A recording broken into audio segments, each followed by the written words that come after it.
Assalamualaikum warahmatullahi taala wabarakatuh.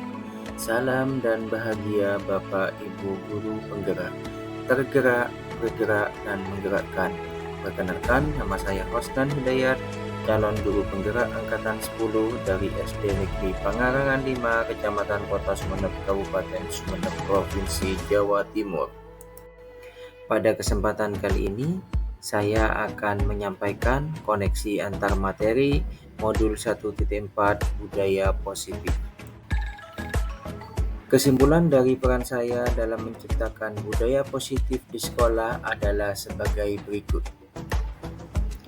Yang pertama, pendidik yang baik harus memiliki kemampuan dalam mewujudkan budaya positif di sekolah. Di antaranya, budaya positif tersebut dapat dijalankan dengan menerapkan konsep-konsep inti seperti disiplin positif, memahami motivasi perilaku manusia berkaitan dengan hukuman dan penghargaan, posisi kontrol seorang guru, pembuatan keyakinan sekolah atau kelas, dan penerapan segitiga restitusi dalam menyelesaikan sebuah permasalahan. Disiplin positif merupakan suatu cara penerapan disiplin yang mengajak anak untuk bertanggung jawab dan menumbuhkan kesadaran diri berdasarkan nilai-nilai kebajikan. Disiplin positif lebih ke arah disiplin diri yang dapat mengontrol diri dalam melakukan segala tindakan. Dan disiplin diri dapat membuat murid memahami dan menyadari berdasarkan motivasi internal bukan akibat paksaan, ujian, ataupun hukuman. Sedangkan motivasi perilaku manusia dilakukan untuk menghindari ketidaknyamanan atau hukuman, untuk mendapatkan imbalan atau penghargaan dari orang lain, dan untuk menjadi orang yang mereka inginkan, serta menghargai diri sendiri dengan nilai-nilai yang mereka percaya. Jika murid memiliki motivasi perilaku untuk menghindari ketidaknyamanan atau hukuman dan untuk mendapatkan imbalan atau penghargaan, maka motivasi yang ada pada diri anak masih berasal dari eksternal.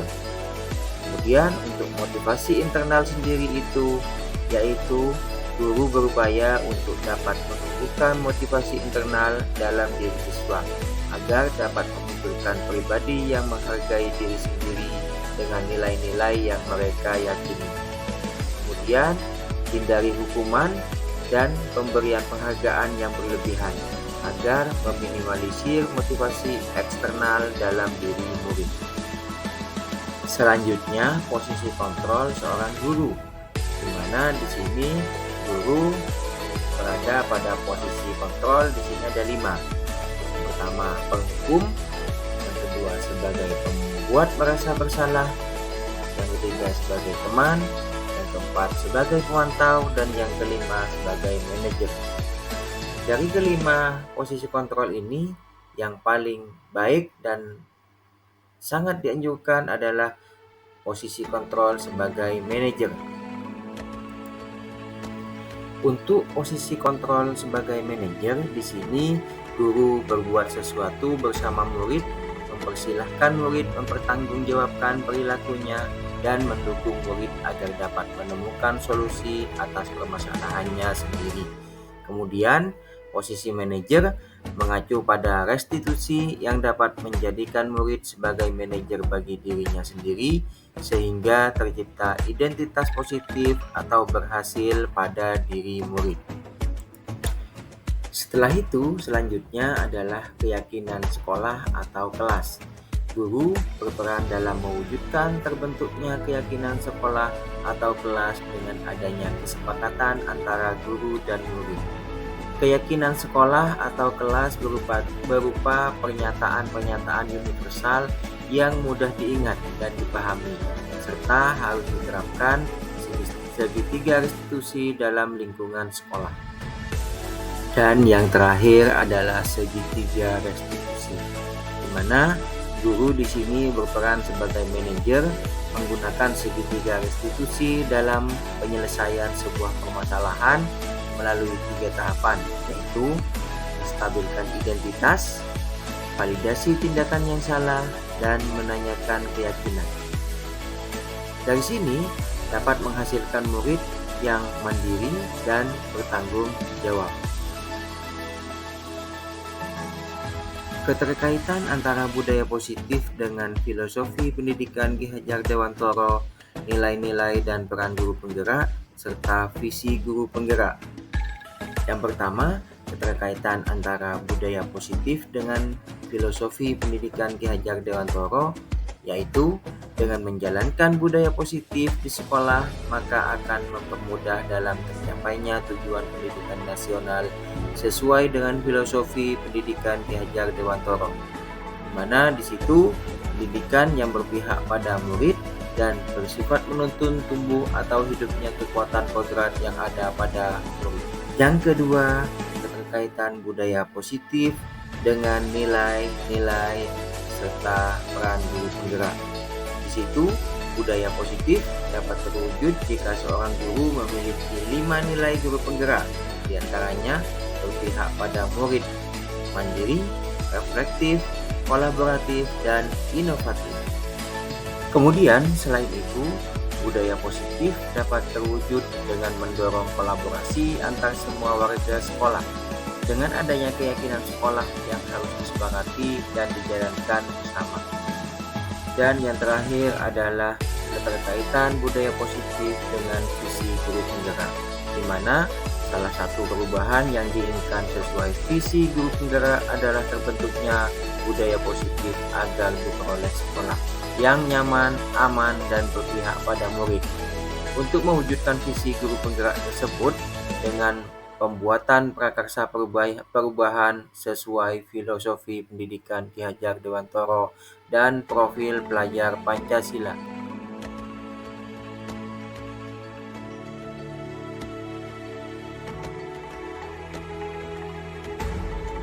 Saya sudah memahami konsep-konsep inti dalam budaya positif berkaitan dengan disiplin positif, teori kontrol, teori motivasi, hukuman dan penghargaan.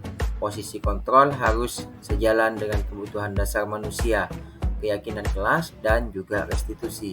Seluruh konsep inti tersebut harus dilengkapi dalam diri, diwujudkan dalam tindakan, dan dibagikan pada rekan guru di sekolah ataupun di luar sekolah. Kemudian, hal yang menarik bagi saya dan di luar dugaan adalah saat saya mempelajari motivasi perilaku manusia berupa penghargaan, ternyata penghargaan dapat berdampak kurang baik bagi murid. Di antaranya dapat merusak hubungan, mengurangi ketepatan, menurunkan kualitas, mematikan kreativitas, dan bersifat mengkukuk.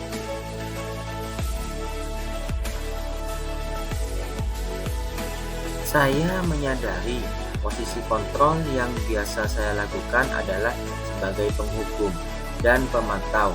Seharusnya saya berposisi sebagai manajer dengan cara menangani masalah menggunakan segitiga restitusi.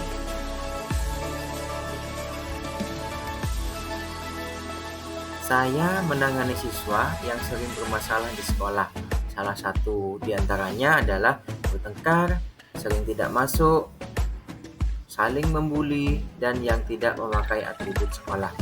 Saya menggunakan langkah-langkah dalam segitiga restitusi, yaitu menstabilkan identitas, validasi tindakan yang salah, dan menanyakan keyakinan. Saya juga melihat permasalahan yang terjadi di dalam melakukan langkah-langkah dari proses segitiga restitusi. Tidak semua langkah-langkah tersebut saya gunakan, jadi tergantung dari permasalahan yang terjadi.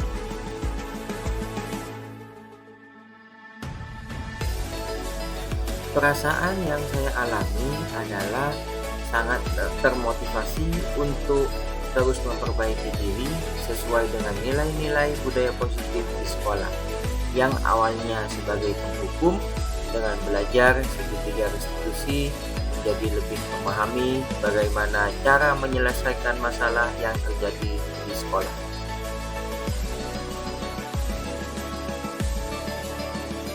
sudah mulai muncul motivasi intrinsik dalam diri murid untuk melaksanakan budaya positif sesuai dengan nilai-nilai kebajikan yang diyakini oleh setiap murid. Yang harus diperbaiki yaitu posisi guru seharusnya sebagai manajer agar lebih maksimal dalam menanamkan budaya positif.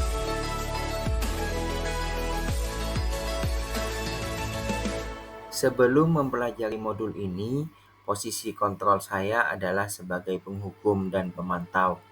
Perasaan saya saat itu, saya selalu diliputi perasaan bersalah karena harus memberikan hukuman atau konsekuensi jika anak berbuat salah atau mengalami permasalahan. Kemudian, setelah mempelajari modul ini, saya juga mulai menerapkan posisi sebagai manajer dalam proses penyelesaian masalah. Perasaan saya setelah menerapkan posisi sebagai manajer, saya menjadi lebih tenang dan saya memahami betapa pentingnya komunikasi yang efektif untuk menumbuhkan rasa tanggung jawab pada diri murid.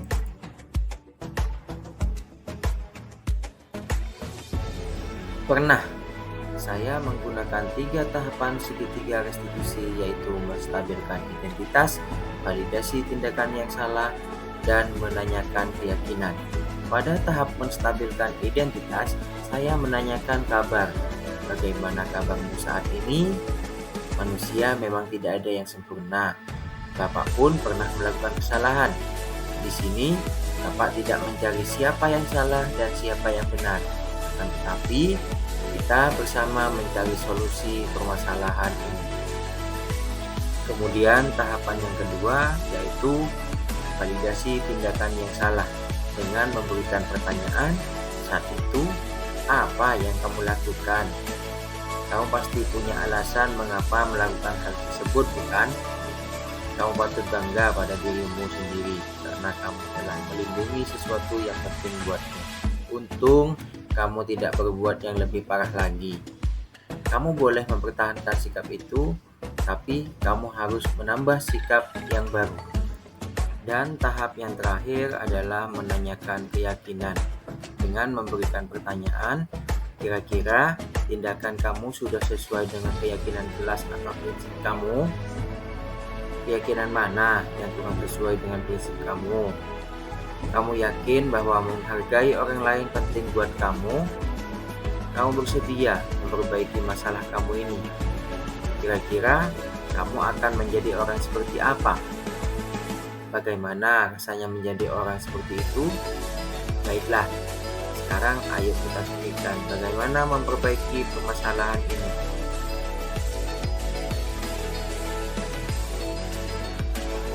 Hal yang penting untuk dipelajari adalah melakukan kolaborasi dengan wali murid agar budaya positif bisa diterapkan di rumah, sehingga bisa menjadi sebuah kebiasaan yang tertanam dalam diri murid dimanapun mereka berada. Demikian yang bisa saya sampaikan. Mohon maaf dan terima kasih. Terus tergerak dan menggerakkan membentuk budaya positif murid yang lebih baik. Wabillahi taufiq wal hidayah. Wassalamualaikum warahmatullahi wabarakatuh.